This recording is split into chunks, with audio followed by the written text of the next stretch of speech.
Tower of London, a beautiful and mighty fortress of the past that stands in the middle of all the hustle and bustle of London. This beautiful architecture has made it through centuries of lives. The dark history it holds, however, keeps it alive, and the spirits within still linger in anguish. When William the Conqueror built a mighty stone tower at the center of his London fortress in the 1070s, defeated Londoners must have looked in awe. Now, nearly 1,000 years later, the tower still has the capacity to fascinate and horrify.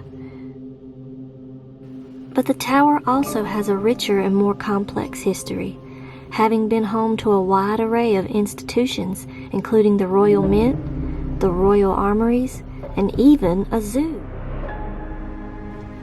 Throughout history, the tower has also been a visible symbol of awe and fear. Kings and queens imprisoned their rivals and enemies within its walls. The stories of prisoners, rich and poor, still haunt the tower.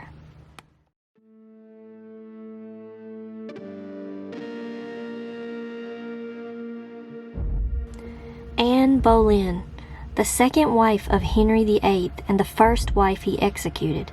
Anne is the most famous and persistent of all the tower ghosts.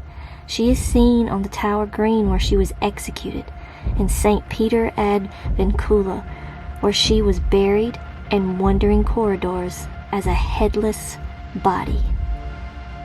King Henry VI.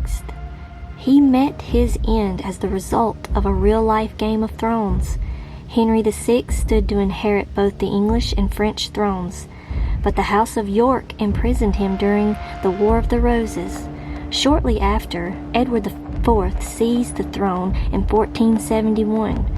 Henry VI was stabbed while praying in Wakefield Tower, which his ghost haunts to this day. He appears at the last stroke of midnight. Lady Jane Grey. She was only queen for 9 days before being executed by Mary Tudor, as known as Bloody Mary, along with Lady Jane's husband, Lord Guilford Dudley. Jane was advanced as an Anglican alternative to the Catholic Mary. Lady Jane Grey's ghost is seen wandering the battlements, a lonely, solitary figure. Lord Guilford Dudley. Lord Guilford Dudley's ghost haunts Beauchamp Tower, sitting in his cell and weeping late into the night. Lord Dudley is also said to be responsible for the word Jane etched into the wall. Margaret Pole, Countess of Salisbury. Margaret was a victim of one of the most gruesome, botched executions in history. When the Countess reached the scaffold where she was to be beheaded, she refused to kneel, saying, "So should traitors do, and I am none." When the executioner raised his axe, she ran, and he chased her all around the scaffold, hacking at her until she died a gory death. Her ghostly screams can still be heard on the Tower Green, and a few visitors claim to have seen a ghostly reenactment of the chase. The Princes Edward V and Richard, Dukes of York. These boy princes were imprisoned in the tower by their uncle Richard, Duke of Gloucester, Richard III, and purportedly murdered on his order. When the bones of 2 small boys were found under the stairs in 1674, most people believed them to be the missing princes, and the bones were given a royal burial at Westminster Abbey. The figures of 2 lost little boys wearing nightshirts holding hands are frequently seen in the White Tower. Oddly enough, they have also been seen playing on the battlements, and some claim to have heard children giggling. Sir Walter Raleigh. Sir Walter Raleigh was imprisoned in the tower twice, once for a secret marriage and once for treason.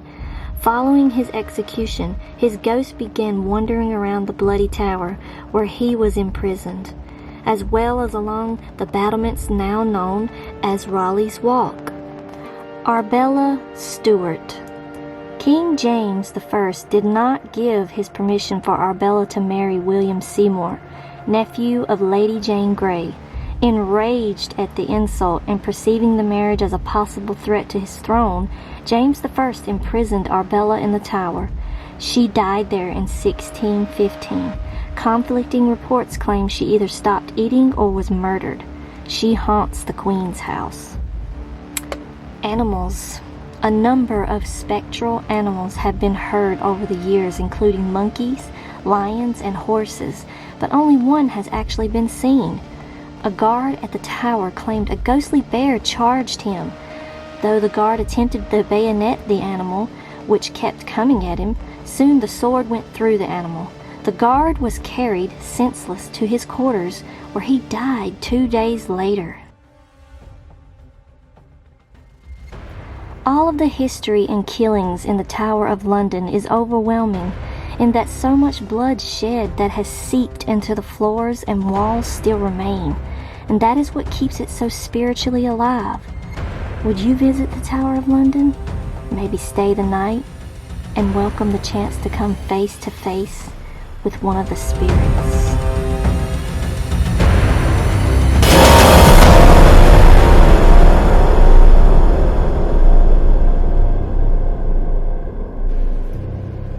Don't forget to sleep with your lights on.